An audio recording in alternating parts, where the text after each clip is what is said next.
आखिरकार पियर्स ने उससे आखिरी बार पूछा, अब बोल, राजकुमारी को बेचेगा या खुद चलकर मेरे साथ आएगा? चुन ले।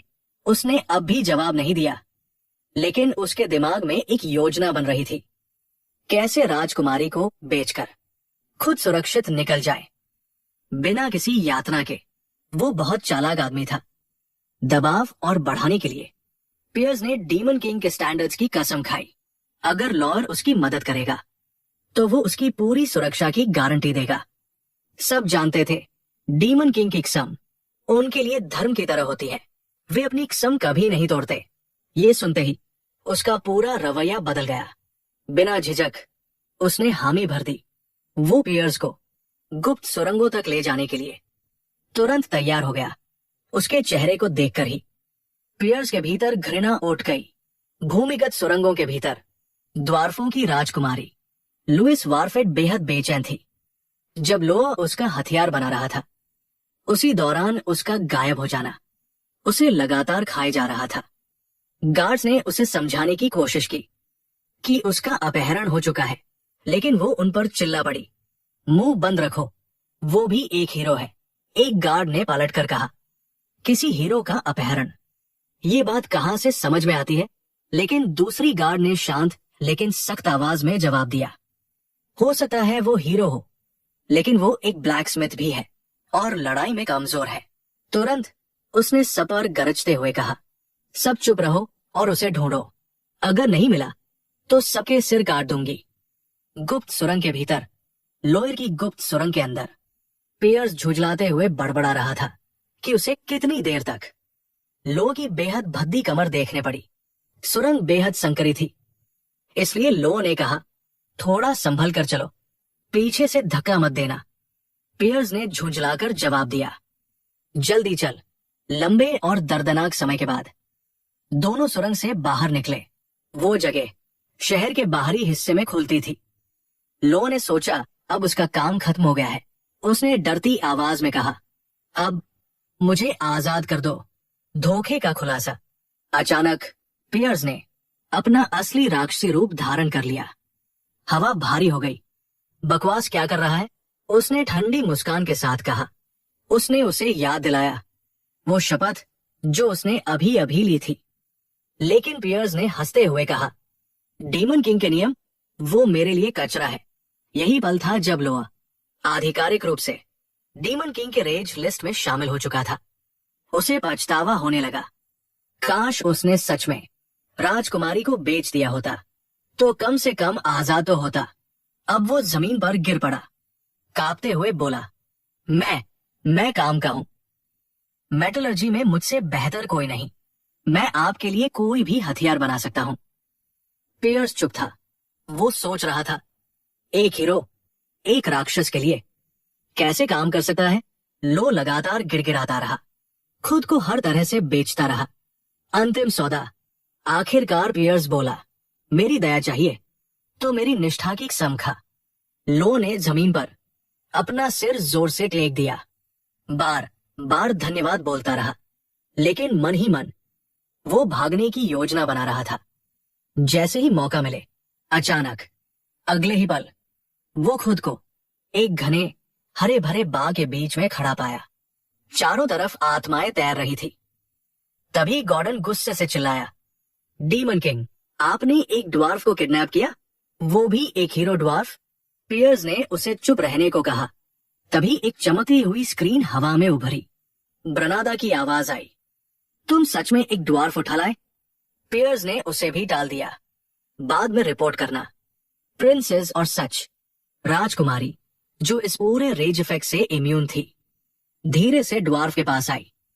उसने पूछा, क्या तुम मुझे बचाने आए हो? हीरो फिर खुद ही हल्के व्यंग्य से बोली, प्रॉबेबली नहीं, है ना? लो अब तक कुछ नहीं समझ पाया था। उसने कांपते स्वर में पियर्स से पूछा, तुम मुझे यहां क्यों लाए? तुमने तो मेरी सुरक्षा की कसम खाई थी। पियर्स ने बिना भाव के जवाब दिया, मेरी दया की वजह से ही तू अब तक जिंदा है। उसने बताया कि उसने लो को बेहोश कर खुद ही यहां तक लाकर छोड़ा और बहाना बना दिया। मुझे नहीं पता था कि छोटा ड्वार्फ क्या कर बैठेगा। लो अचानक जोर से हंसने लगा। पियर्स ने ठंडे स्वर में पूछा, इतना खुश क्यों है? लो ने जवाब दिया, हाँ, और क्या ही बोलता, पहला आदेश। बिना देर किए पियर्स ने उसका पहला काम तय कर दिया। पहली मंजिल पर बहुत सारे कैनन लगाओ। उसकी आंखों में अंधेरा था। हीरोज को खत्म करने के लिए पहले फ्लोर पर हीरोज को नष्ट करने के लिए बड़ी संख्या में कैनन लगाए जा रहे थे। इसी दौरान नजदीकी हीरो जर्नी प्रिपरेशन स्टेशन के पास ब्रानाडा ने रिपोर्ट दी कि हीरोज के बीच एक अफवाह फैल रही है। कहा जा रहा था कि नया डेमन किंग काली लपटों का इस्तेमाल कर सकता है। इसी वजह से हीरोज अब आग प्रतिरोधी उपकरणों का उपयोग कर रहे थे। इसके अलावा और भी अफवाहें फैल रही थी कि नया डेमन किंग इसलिए डेमोनिक बीस्ट नहीं भेज रहा क्योंकि वो डर गया है। इसका मतलब ये था कि हीरोज की मारने की इच्छा अब तक खत्म नहीं हुई थी। लेकिन ऐसी स्थिति में हीरो जर्नी से उन्हें कुछ भी मिलने वाला नहीं था, ना युद्ध का सम्मान और ना ही धन। आखिरकार उनका उत्साह धीरे धीरे समाप्त हो जाएगा और हीरोज आगे बढ़ नहीं पाएंगे। ये समय के खिलाफ चल रही एक लड़ाई थी। फिलहाल कोई तात्कालिक समस्या नहीं थी, इसलिए पियर ने ब्रानाडा को निगरानी जारी रखने को कहा। तभी ब्रानाडा को समझ आया कि पियर जानबूझकर डेमोनिक मॉन्स्टर्स नहीं भेज रहा था ताकि हीरोज धीरे धीरे कमजोर हो जाए। ये डेमन किंग मानव स्वभाव को लेकर काफी गहरी समझ रखता था। क्या पहले कभी कोई ऐसा डेमन किंग हुआ था? ब्रानाडा इस बात से खुश था कि वो उसका दुश्मन नहीं था। पियर ने लोअर को आदेश दिया कि मना स्टोन्स का इस्तेमाल बिल्कुल न करे। मुझे इससे कोई फर्क नहीं पड़ता कि तुम पहले फ्लोर को कैसे रिमॉडल करते हो, बस इस एक पाबंदी का पालन करो। लोअर ने आपत्ति जताई और कहा कि मना स्टोन्स के बिना ट्रैप्स हीरोज पर काम नहीं करेंगे। लेकिन पियर को जरा भी परवाह नहीं थी। ये तुम्हारा काम है, समाधान ढूंढना तुम्हारी जिम्मेदारी है। उसने आगे कहा, हीरोज को ये डायमेंशन बेहद पसंद है। उनकी ऊर्जा महसूस करने की क्षमता असाधारण होती है। अगर तुम मना स्टोन से ट्रैप्स बनाओगे तो वे सक्रिय होने से पहले ही उन्हें पहचान लेंगे। उसकी आवाज और भी डरावनी हो गई और उसमें डेमोनिक शक्ति की हल्की झलक दिखाई देने लगी। वो बोला, मुझे पूरा भरोसा है कि मैं अपने साथ सबसे अच्छा ब्लैकस्मिथ लेकर आया हूं। अगर मुझसे गलती हुई तो मुझे किसी और को यहां लाना पड़ेगा। इस चेतावनी के बाद लोअर ने पियर की मांगों के अनुसार काम करने का तरीका निकाल लिया। उसने एक जादुई उपकरण दिखाया जो मना के सभी निशानों को पूरी तरह छिपा सकता था। आमतौर पर इस उपकरण को बनाने में 3 साल लगते थे, लेकिन उसकी वर्कशॉप में एक पहले से ही तैयार था। पियर ने फिर से अपनी डेमोनिक शक्ति को बुलाया और पूछा कि क्या यही एकमात्र बहाना है जो लोअर इस जगह से बचने के लिए ला रहा है। लोअर डर के मारे लगभग रो पड़ा, लेकिन फिर भी जोर देकर कहा कि वो पूरी तरह गंभीर है। पियर ने तय किया कि वो एक बार उस पर भरोसा करेगा, लेकिन पूरी तरह नहीं। एक जादुई उपकरण लोअर की गर्दन में लॉक कर दिया गया जो किसी भी समय उसका सिर उसके शरीर से अलग कर सकता था और जिसे पियर जब चाहे सक्रिय कर सकता था। ये उपकरण पहनने वाले का चेहरा दूसरों के लिए अदृश्य भी बना देता था। अगर ये उपकरण हटाया गया तो पियर ने कहा कि इसे भागने की कोशिश माना जाएगा। ये चेतावनी उस चालाक बौने को नियंत्रण में रखने के लिए काफी थी। इसके बाद उन्हें कई राज्यों में यात्रा करने की अनुमति दी गई ताकि वे सप्लाईज और मैनाइट सामग्री इकट्ठा कर सकें बिना भागने या नुकसान के डर के। लगभग 1 महीना लगा सब कुछ इकट्ठा करने में और सारा सामान पियर की सबस्पेस पॉकेट में जमा कर दिया गया। इसके बाद वे वुल्फन वापस लौट आए। उधर ड्वार्वन प्रिंसेस लगभग सबको मार डालने वाली थी क्योंकि कोई भी उसके प्यारे ब्लैकस्मिथ को ढूंढ नहीं पाया था। एक गार्ड ने उसे बताया कि ब्लैकस्मिथ्स ने बहुत ज्यादा सुरंगें खोद दी थी और हर एक सुरंग की जांच चल रही है, लेकिन बहुत ज्यादा संभावना थी कि लोअर पहले ही भाग चुका हो। उसने साफ कह दिया कि उनके पास उसे ढूंढने के लिए सिर्फ 2 हफ्ते हैं, वरना सब मारे जाएंगे। ये कहकर वो मुड़ गई और वहां से चली गई। साथ ही सैनिकों को आदेश दिया कि ब्लैकस्मिथ्स ने जितनी भी सुरंगें बनाई हैं सबको भर दिया जाए। जाते हुए उसकी नजर उस अधूरे हथियार पर पड़ी जो लोहिया उसके लिए बना रहा था। उसके मन में एक पल के लिए ख्याल आया, काश वो जिंदा होता ताकि उस हथियार को पूरा कर पाता। असल में उसे उस गायब ड्वार्फ से कोई खास मतलब नहीं था। वो सिर्फ उस हथियार की परवाह करती थी जिसे वो बेहद चाहती थी। उसी समय लोअर एक ट्रैप डोर से बाहर निकला। चेहरा पहचानने में रुकावट डालने वाला मास्क तुरंत सक्रिय हो गया, लेकिन फिर भी उसने उसे पहचान लिया। जिस सुरंग से वो बाहर आया था वो उसका निजी रास्ता था, एक ऐसा रहस्य जिसके बारे में किसी और को पता नहीं था। उसने चेहरा ढका होने के बावजूद उसे नजरअंदाज नहीं किया, क्योंकि उसे पूरा यकीन था कि यही वही है। उसके भीतर बची खुची सारी उम्मीद टूट चुकी थी और गुस्से में उसने उंगलियां चटकाई। तू कमीना, तू वापस आ ही गया। अच्छा, तो तू सिर्फ इसलिए छिपा हुआ था क्योंकि तू मेरा हथियार नहीं बनाना चाहता था, है ना? लोअर ने समझाने की कोशिश की कि ये सब एक गलतफहमी है, लेकिन वो सुनने को तैयार ही नहीं थी। गलतफहमी? नहीं, मुझे बिल्कुल नहीं लगता कि मैंने कुछ गलत समझा है। तुम्हारी हिम्मत कैसे हुई मुझे, एक प्रिंसेस को अपमानित करने की? आज से तू मेरा गुलाम है, अपनी पूरी जिंदगी मेरा हथियार बनाता रहेगा। लेकिन उससे पहले मैं तुझे भागने की सजा दूंगी। जैसे ही वो उसे जान से पीटने वाली थी, एक जबरदस्त ताकत ने उसे पीछे की ओर उड़ा दिया। पियर बीच में आकर उतरा, लोअर और प्रिंसेस के बीच, और लोअर को अपना सामान समेटने का आदेश दिया। पियर भी चेहरा छुपाने वाला उपकरण पहने हुए था। जब प्रिंसेस ने पूछा कि वो कौन है, तो उसने जवाब दिया कि वो उस बेचारे ब्लैकस्मिथ का मालिक है जिसे वो शोषण कर रही थी। उसने इसे पूरी तरह बकवास बताकर नजरअंदाज कर दिया और उसकी ओर दौड़ पड़ी, चिल्लाते हुए, लोहिया हमेशा के लिए मेरा गुलाम है। तुम कौन होते हो उसे मुझसे छीनने वाले? दोनों सीधे आमने सामने आ गए। पियर ने उसकी गर्दन पर एक जोरदार किक मारी, लेकिन उसने उसे सह लिया और पलटकर पियर को घूंसा मारा, जिससे वो उड़ता हुआ दीवार से जा टकराया। उसने मन ही मन सोचा, बस इसका काम खत्म और अब तेरी बारी है। लो, वो अपनी बात पूरी भी नहीं कर पाई थी कि आरएमसी वापस आया और उसका सिर पकड़ लिया। एक बार फिर दोनों आमने सामने थे और इस बार दोनों पूरी तरह बराबरी की टक्कर में थे। लुईस वारफेड, ड्वार्फन किंगडम की दूसरी राजकुमारी, नायक न होते हुए भी वो बेहद शक्तिशाली थी। पियर के रिग्रेशन से पहले ही वो इस दुनिया के सबसे ताकतवर लोगों में गिनी जाती थी, और आज के मुकाबले कहीं ज्यादा खतरनाक। पियर चाहता तो उसके और मजबूत होने से पहले ही उसे मार सकता था, लेकिन ऐसा करने के लिए उसे अपनी पूरी शक्ति और दानवी ऊर्जा का इस्तेमाल करना पड़ता। इससे भी बदतर बात ये होती कि उसके बाद वो राजकुमारी की सेना के निशाने पर आ जाता, और अगर पियर ने अपनी पूरी ताकत दिखा दी होती तो राजकुमारी को उसी पल शक हो जाता कि वही डेमन किंग है। इसी वजह से पियर ने लोअर से पूछा कि क्या सब कुछ तैयार है ताकि हालात हाथ से निकलने से पहले वे वहां से निकल सके। लेकिन लोअर ने ये कभी नहीं बताया था कि उसका मनादमन करने वाला उपकरण इतना विशाल होगा। जैसे ही पियर की नजर उस पर पड़ी, वो गुस्से से भर उठा। उसने लोअर को सिर्फ 1 मिनट दिया उसे पूरी तरह से खोलने के लिए, जो किसी भी लिहाज से असंभव था। पियर ने चेतावनी दी कि अगर हालात और बिगड़ने लगे तो उपकरण को वही छोड़ देना, क्योंकि अब ये जगह आसानी से भाग निकलने लायक नहीं रही थी। वो राजकुमारी पियर से भी ज्यादा निर्दयी थी, यहां तक कि पियर खुद भी नहीं जानता था कि बिना अपनी पूरी शक्ति और दानवी ऊर्जा का इस्तेमाल किए वो और कितनी देर टिक पाएगा।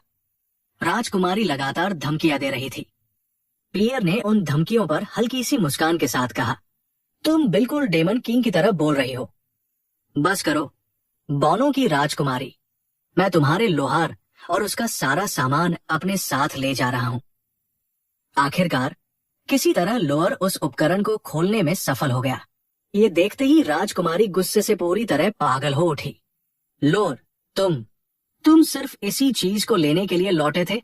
तुम्हें सच में लगता है कि मैं इतनी आसानी से मान जाऊंगी? गुस्से में अंधी हो चुकी राजकुमारी को अपने आसपास की कोई सुध बुध नहीं रही। इसी मौके का फायदा उठाते हुए पियर ने एक जोरदार लात मारी, जिससे वो सीधा जाकर दीवार से टकरा गई। पियर ने अपना सबस्पेस पॉकेट खोला और उपकरण को सीधे उसमें डाल दिया।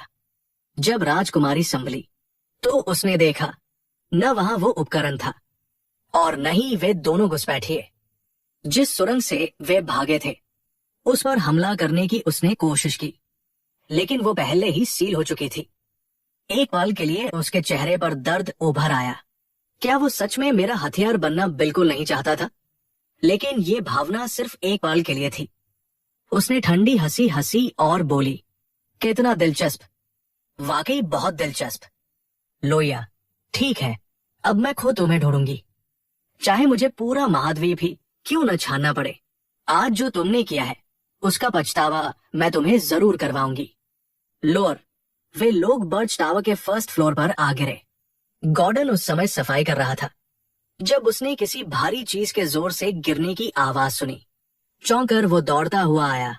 आधा एक्सपेक्ट कर रहा था कि शायद कोई लाश होगी या कम से कम कोई बड़ा मेस जिसे फिर से साफ करना पड़े।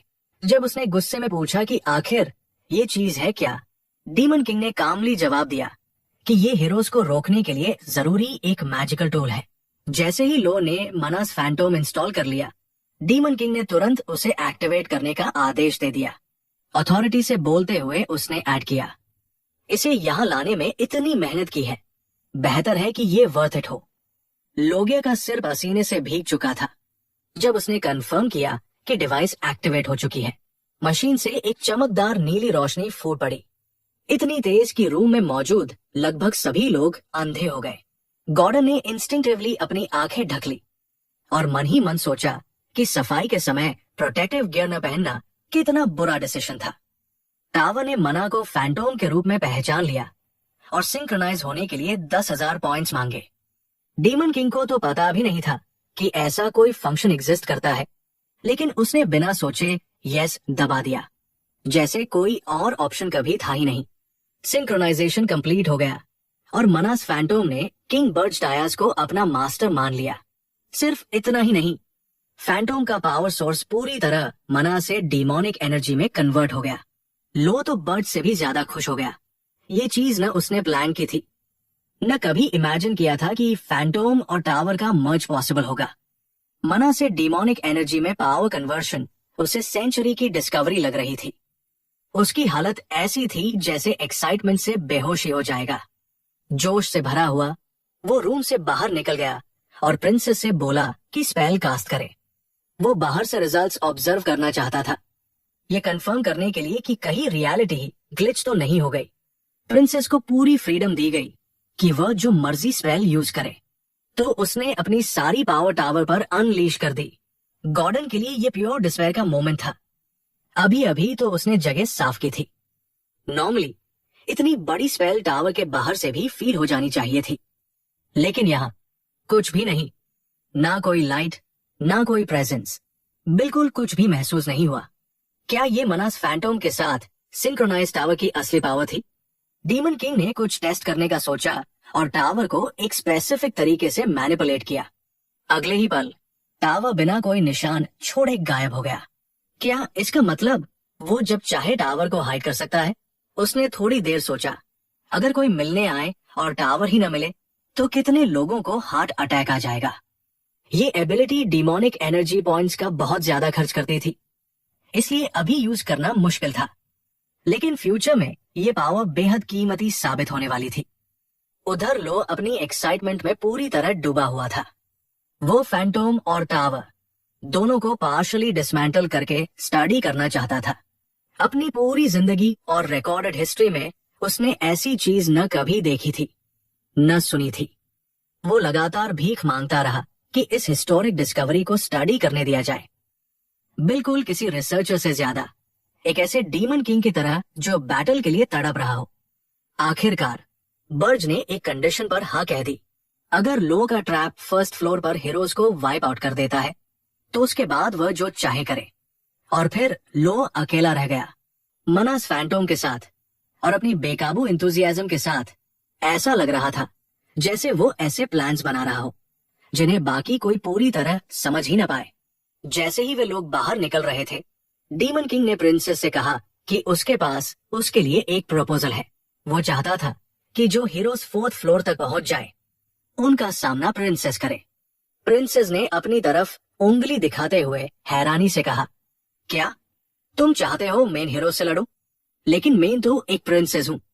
डीमन किंग ने बिल्कुल कैजुअली जवाब दिया, तुम एक प्रिंसेस हो और साथ ही एक जीनियस स्पिरिटिस्ट भी, जिसका अपने रॉयल पैलेस वापस जाने का कोई इरादा नहीं। उसके लिए ये एक्सप्लेनेशन काफी थी और लगता था प्रिंसेस के लिए भी। फिर भी उसके मन में लगा कि ये रोल थोड़ा अनरीजनेबल है।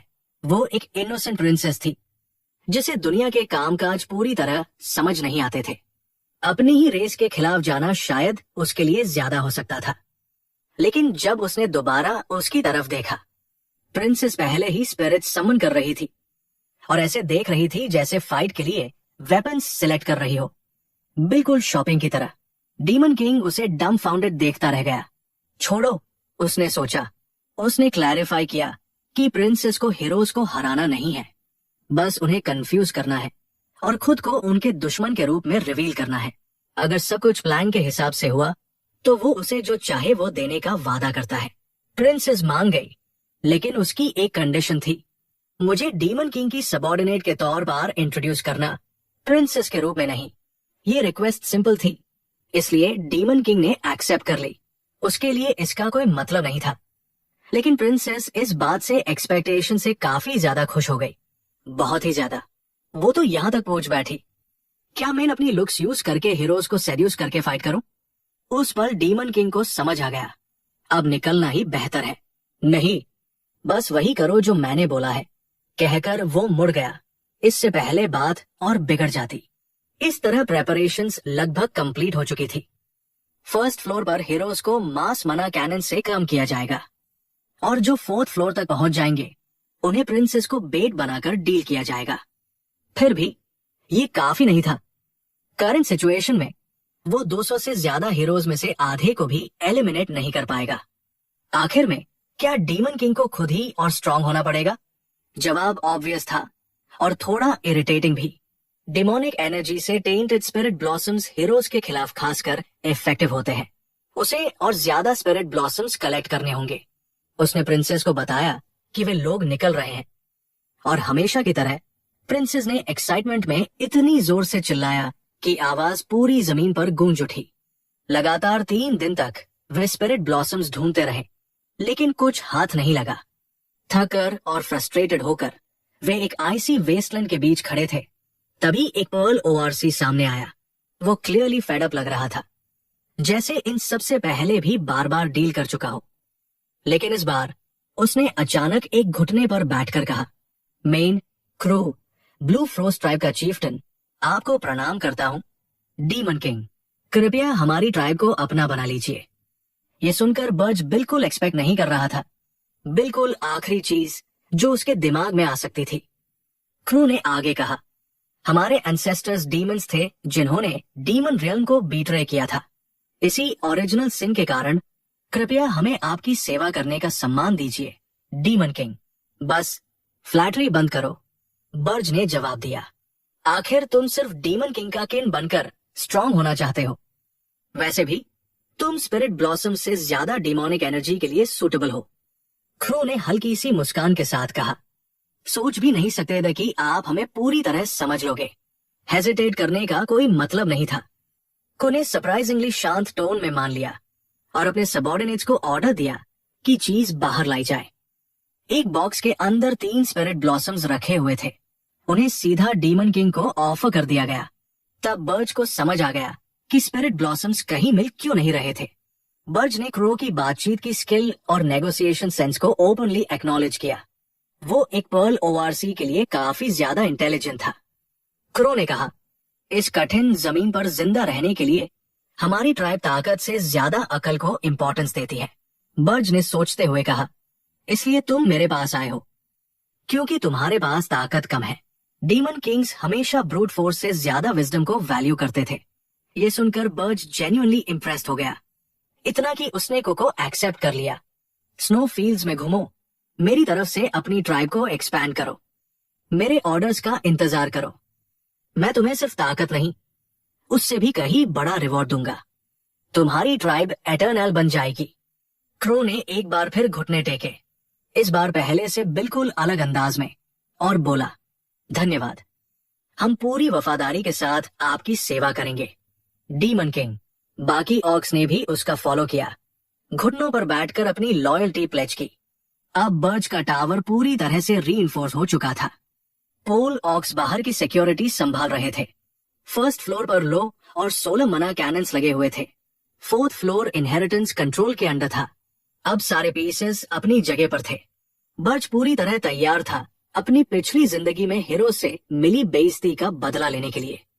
आखिरकार हेलन और हीरोज अपनी डेस्टिनेशन पर पहुंच गए।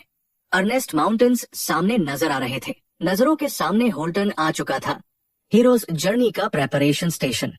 डाइनिंग हॉल में सब लोग ऑलरेडी असेंबल हो चुके थे। हेलन ने फोर्ट्रेस मास्टर को इस शानदार बैंक्वेट के लिए थैंक्स कहा।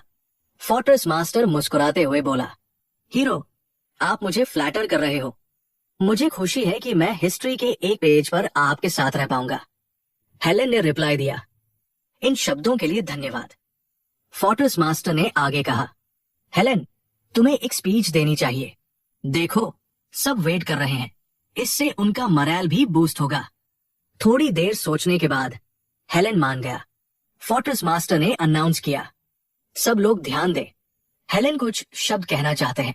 जैसे ही हेलन खड़ा हुआ, सबकी नजर उस पर टिक गई। साथियों, noble heroes, knights, wizards, mercenaries, merchants और वे सब जो जस्टिस के कॉल पर यहाँ आए हो, हमारी लॉन्ग अवेटेड जर्नी अब अपने फाइनल फेज में पहुंच चुकी है।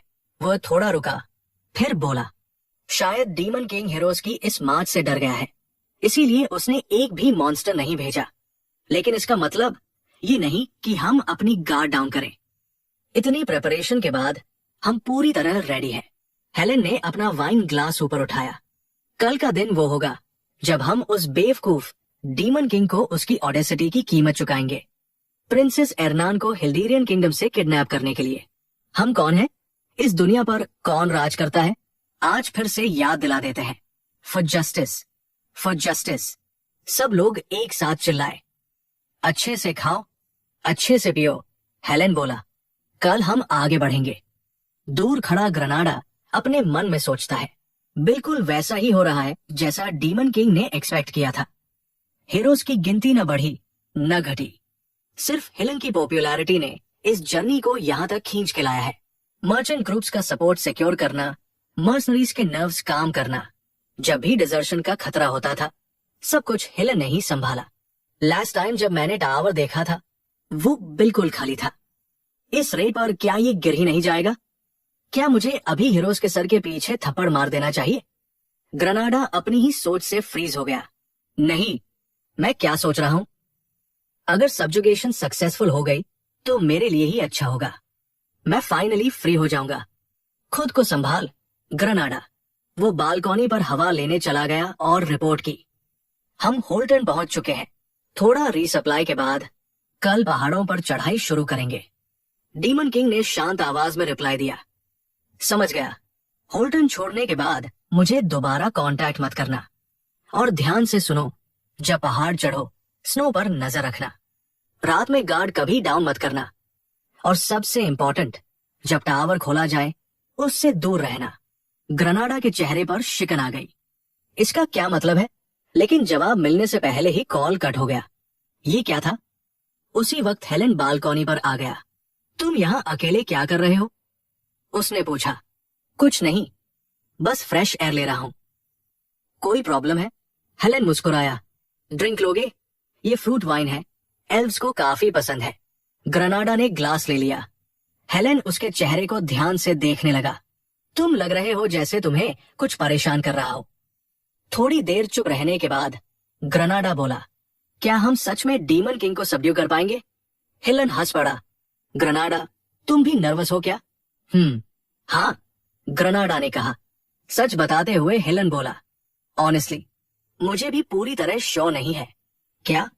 लोग मुझ पर भरोसा करते हैं, मुझे फॉलो करते हैं, लेकिन डीमन किंग के टावर को सबड्यू करना कभी भी स्मूथली नहीं हुआ, एक बार भी नहीं।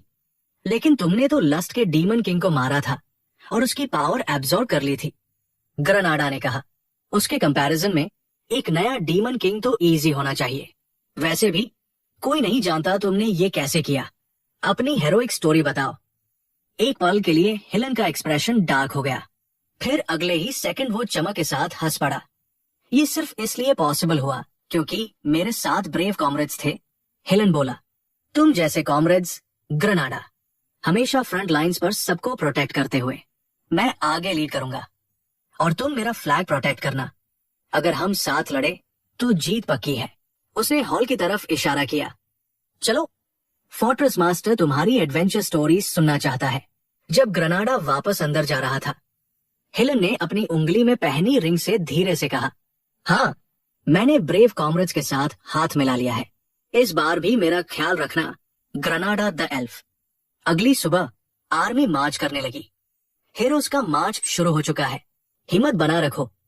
Long live Granada, long live Warden, long live Helen और कारगिल। सीन शिफ्ट होता है अर्गस माउंटेन्स पर। एक सोल्जर बोला, मुझे यहाँ आने का डर लग रहा था, लेकिन ये जगह तो कुछ खास नहीं लग रही। वेदर भी क्लियर है। दूसरा बोला, इस स्पेस से तो बिना प्रॉब्लम के टावर तक पहुंच जाएंगे। लगता है गॉडेस ऑफ विक्ट्री हमारे साथ है। किसी ने कहा, कहते थे यहाँ डिजास्टर क्लास मॉन्स्टर्स भरे पड़े हैं। एक और बोला, कहीं हाइबरनेशन में तो नहीं है। हेलन के साथ हो तो मॉन्स्टर्स भी डर जाते होंगे। किसी ने हंसकर कहा। अचानक किसी सोल्जर के सिर पर कुछ गीला और बदबूदार आ गिरा। ये क्या है? ऊपर देखा तो क्लिफ से गूल्स चिपके हुए थे। इनका साइज इतना बड़ा क्यों है? ये लोग आखिरकार सामने आ गए। किसी ने कहा। हेलन ने जोर से ऑर्डर दिया, सब यूनिट्स बैटल फॉर्मेशन में आओ। पैनिक मत करो, अपने पास वाले कॉमरेड्स को प्रोटेक्ट करो। गोट ज्यादा लंबा नहीं है। नाइट्स, मेजर्स को कवर करो और धीरे धीरे पीछे हटो। तभी एक चीख सुनाई दी। हेलन, आगे एक फॉरेस्ट जाइंट अपीयर हो गया है। क्या? सब लोग पीछे हटो। हेलन चिल्लाया, मैं इसे संभालूंगा। तुम लोग गोट से बाहर निकल जाओ। तुम अकेले इससे फाइट करोगे? किसी ने टेंशन में कहा। हेलन कामली बोला, कोई प्रॉब्लम नहीं होगी। वो हवा में जंप करता है। एक forest giant demon king of lust के सामने तो बिल्कुल भी कंपेयर नहीं करता। जब जाइंट ने उसे पकड़ने की कोशिश की, हेलन उसके हाथ के ऊपर दौड़ता हुआ चढ़ गया, उसके सिर पर कई बार अटैक किया और क्लीन लैंडिंग के साथ नीचे आ गया। अब भागो, हेलन चिल्लाया। रास्ता ब्लॉक हो चुका है। जब तक मौका है निकल जाओ। कुछ ही पलों में फॉरेस्ट जाइंट धड़ाम से गिर गया। हीरोज फिर से रीग्रुप हुए। सब हाफ रहे थे। क्या जगह है ये? किसी ने कहा। डजन्स गूल्स और क्लिफ से भी ऊंचा फॉरेस्ट जाइंट। ये जगह तो इनसेन है। ह्यूमंस यहाँ के लिए बने ही नहीं है। डीमन किंग का टावर भी इतना खतरनाक नहीं था। दूसरे ने कहा, पर कैजुअलिटीज कम है। तीसरे ने ऐड किया, अगर हेलन नहीं होता तो बहुत बुरा हो जाता। लोग कहते हैं उसने डीमन किंग ऑफ लस्ट को मारा और उसकी पावर एब्जॉर्ब कर ली। अगर वो पहले ही एक डीमन किंग हरा चुका है तो अब और ज्यादा स्ट्रांग होगा, राइट? या अगर हेलन पर भरोसा रखें तो सब ठीक होगा। ग्रेनाडा ने हेड नॉड किया। ऑनेस्टली, अगर हेलन है तो शायद वह इस डीमन किंग को भी हरा दे। मार्च दोबारा शुरू हुई, लेकिन इस बार रेस्ट का कोई चांस नहीं था। आगे पर्ल ऑक्स दिखाई देने लगे। मैं डीमोनिक एनर्जी फील कर रहा हूं, हेलन बोला। ये डीमन किंग के सबऑर्डिनेट्स हैं। ओआरसी लीडर हंसा। अर्ग्स माउंटेन्स में वेलकम है, फूलिश हीरोज। ये कुछ भी नहीं है, हेलन बोला। मैं इन्हें जल्दी निपटा देता हूं। रुको, हेलन, वो आवाज। ग्रेनाडा को डीमन किंग की वार्निंग याद आ गई। स्नो पर नजर रखना। Don't tell me. इससे पहले वो शाउट करता, ओआरसी ने जोर से गरज कर कहा, तुम इसे एक भी टावर तक नहीं पहुंचेगा। पूरा पहाड़ कांप उठा। बर्फ गिरने लगी, एवलांच। इसका ध्यान कैसे रखता मैं? ग्रेनाडा के दिमाग में आया। डीमन किंग, तू सच में पागल है, भागो, वो चिल्लाया। डीमन किंग सब कुछ अपनी सर्वेलेंस से देख रहा था। दोबारा वेलकम है, हीरोज, वो स्मर के साथ बोला। इस बार मैं तुम सबका शिकार करूंगा। ग्रेनाडा को 3 चीजों के बारे में चेतावनी दी गई थी। पहली चीज थी बर्फ। जब हेलन ने रिपोर्ट सुनी तो वो गुस्से से भर गया। उन प्रॉक्स ने सच में एवलांच को ट्रिगर कर दिया था। हमारे काफी लोग बह गए थे। हम सबका सही हिसाब नहीं लगा पा रहे थे। डैम इट, उसने कहा, हम यही कैंप करेंगे और उन हीरोज को ढूंढेंगे जो बह गए हैं। दूसरी चेतावनी जो बर्ज ने ग्रनाडा को दी थी वो ये थी कि रात के समय कभी भी अपना गार्ड डाउन मत करना। पर्ल ऑक्स जानबूझकर मॉन्स्टर्स को हीरोज की तरफ ड्राइव कर रहे थे। ग्रनाडा भी इन नॉन स्टॉप अटैक से परेशान होने लगा था। दिन में एवलांच और रात को मॉन्स्टर्स के झुंड, यही पैटर्न बार बार दोहराया जा रहा था। जल्दी या देर से वे लोग थक कर गिव अप करने वाले ही थे। हीरोज को नियरेस्ट माउंटेन्स में एंटर किए 3 दिन हो चुके थे। उनकी संख्या 511 से घटकर 256 रह गई थी। आखिरकार हेलेन की पार्टी सबसे ऊंची माउंटेन के समिट तक पहुंच गई। एक पल के शौक के बाद हेलेन फट पड़ा। क्या कॉमन सेंस नहीं है कि टावर किसी ऐसी जगह होना चाहिए जहां हीरोज उसे इजीली देख सके? फिर ये यहाँ क्यों नहीं है? इसी के साथ बर्ज का दूसरा प्लान सक्सेसफुल हो गया और हीरोज स्प्लिट होने लगे। उनमें से एक हेलेन के पास आया और बोला कि वो गिव अप कर रहा है। इस स्टूपिड जर्नी से ज्यादा इंपॉर्टेंट उसकी जिंदगी थी। अर्गस माउंटेन्स में एंटर करने के 6 दिन बाद आखिरकार उन्होंने डीमन किंग का टावर डिस्कवर कर लिया। वो माउंटेन्स के बीच एक बेसिन में छुपा हुआ था। तब तक उनकी गिनती 256 से गिरकर सिर्फ 52 रह गई थी।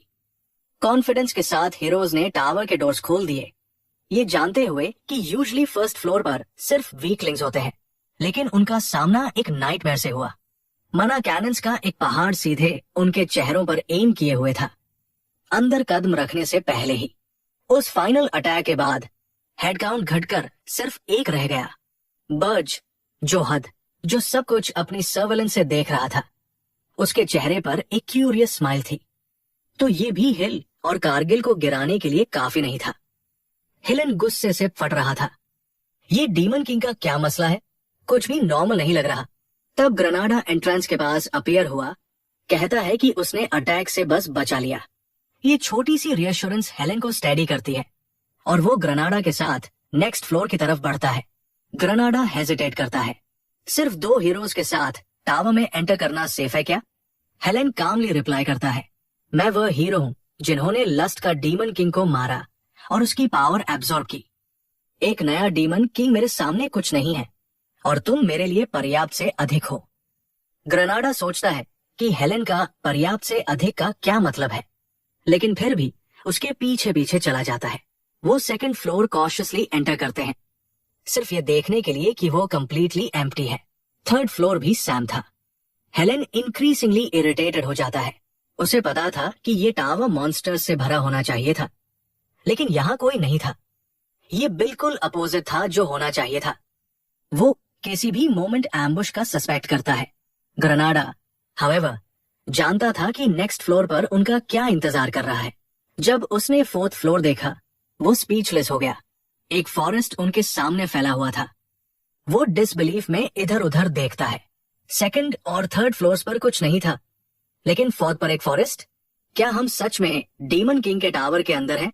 ग्रनाडा अपने आप से कुछ कर्सेस मटर करता है और रिप्लाई करता है, ये बिल्कुल भी वैसा फील नहीं हो रहा। फिर फॉरेस्ट में एक आवाज दी है, मुझे देख के लगता है तुम यहाँ तक आ ही गए। हेलेन टर्न करता है और देखता है एक बहुत ही सैसी प्रिंसेस स्पिरिट्स के बीच खड़ी है। मैं उन 4 हेवनली किंग्स में से एक हूँ जो डीमन किंग को प्रोटेक्ट करते हैं।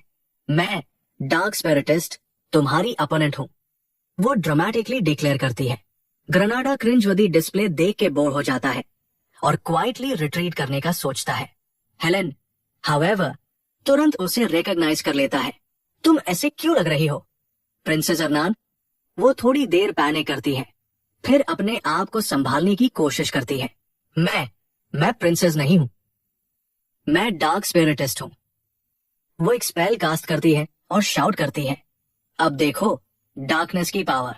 लेकिन मैजिक इतना ब्राइट शाइन कर रहा था जैसे डे लाइट हो। हेलेन इंस्टेंटली रिकॉग्नाइज कर लेता है, ये हाईएस्ट रैंकिंग स्पिरिट मैजिक है जो सिर्फ प्रिंसेस हनन ही यूज कर सकती है। उसे ये भी पता था कि अगर वो किसी के कंट्रोल में होती तो ये मैजिक कास्ट नहीं कर सकती। पहले प्रोवर्क्स, फिर avalanches, night time ambushes, hidden tower, 1st floor पर मना कैनन्स, एम्प्टी 2nd और 3rd फ्लोर्स, और अब ऊपर से एक क्रेस्ट प्रिंसेस, ये सब एक साथ। हेलेन अपनी सैनिटी खो रहा था। मुझे समझ नहीं आ रहा, मुझे अब कुछ भी समझ नहीं आता। डैम इट, उसने रोर किया। प्रिंसेस उस हीरो पर अटैक कर रही थी जो उसको रेस्क्यू करने आया था। फाइन, तब मैं सब कुछ नष्ट कर दूंगा, हेलेन बोला। लेकिन एक्ट करने से पहले ही डीमन किंग ने पीछे से उस पर